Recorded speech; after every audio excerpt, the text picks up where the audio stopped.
আমাদের সাথে আওয়ামী লীগের কেন পার্থক্য, আমাদের সাথে জামাতের কি পার্থক্য?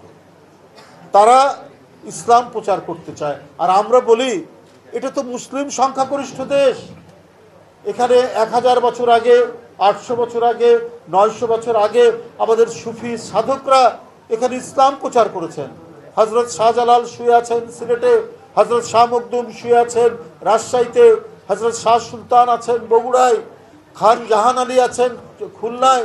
সারা বাংলাদেশ এই সুফি সাধকরা একেশ্বরবাদের দিকে, তৌহিদের দিকে সেদিন ইসলামকে প্রতিষ্ঠিত করেছেন।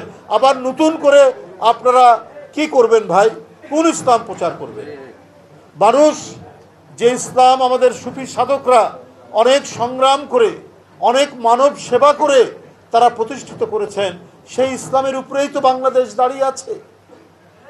আপনারা আবার কোন ইসলাম প্রতিষ্ঠা করতে চান? আপনারা ইসলাম প্রতিষ্ঠা করবেন না মওদুদি তন্ত্র প্রতিষ্ঠা করবেন, এইটাও কিন্তু মানুষ ভাবছে, এবং এটা নিয়েও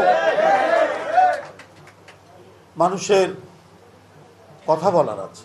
কিন্তু এই প্রতিফলন ঘটানোর জন্য যদি কোনো ইঞ্জিনিয়ারিং হয়, আমি জালিয়াতির চাইতে ইঞ্জিনিয়ারিংকে প্রাধান্য দিচ্ছি, নানা কৌশল করা হয়, তাহলে এটা কিন্তু ধরা পড়বেই, যেটা আমরা জাহাঙ্গীরনগর বিশ্ববিদ্যালয়ে দেখলাম, ঢাকা বিশ্ববিদ্যালয়ে। বাংলাদেশে ছাত্র রাজনীতির ঐতিহ্য হচ্ছে এটা একটা উৎসবের মতো পরিস্থিতি। সেই উৎসবে যারা পূর্ববর্তী যারা বিশ্ববিদ্যালয়ের ছাত্র সংসদের প্রতিনিধি ছিলেন, ভিপিজিএস ছিলেন, তারা যায়, তারা কথা বলে, কিন্তু ঢাকা বিশ্ববিদ্যালয়ের ভাইস চ্যান্সেলর তিনি কোড অফ কন্ডাক্ট তৈরি করলেন। তিনি তৈরি করলেন একটা আচরণ বিধি, যে বাইরের কেউ আসতে পারবে না। ভাই, বিশ্ববিদ্যালয়টা কি বিচ্ছিন্ন কোনো দেশ নাকি? ভ্যাটিকান সিটি তো নয়, দেশের মধ্যে দেশ তো নয়। সারা বাংলাদেশের জীবনের যে প্রবাহ, সমাজের যে আকাঙ্ক্ষা, সেটা প্রতিফলিত হয় বিশ্ববিদ্যালয়। যারা বিশ্ববিদ্যালয়ের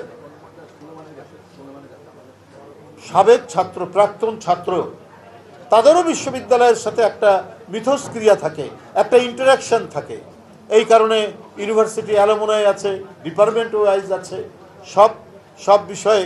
কারণ একটা বিশ্ববিদ্যালয়ের সাথে একটা সম্পর্ক রাখা, কারণ যে প্রতিষ্ঠানে 4-5 বছর একটি ছাত্র পড়ে, তার মধ্যে একটা আবেগ তৈরি হয়।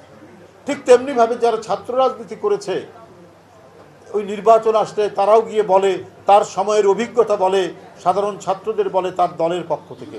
কিন্তু এই বিশ্ববিদ্যালয়ের ভাইস চ্যান্সেলর একটা উদ্দেশ্য সাধনের জন্য সরকারের কিছু মানুষের সাথে যোগসূত্র হয়ে তিনি হাত পা বেঁধে একটা একচেটিয়া নির্বাচন করার প্রচেষ্টা তিনি করেছেন, যাতে একচেটিয়া একটা ফলাফল তৈরি করা যায়।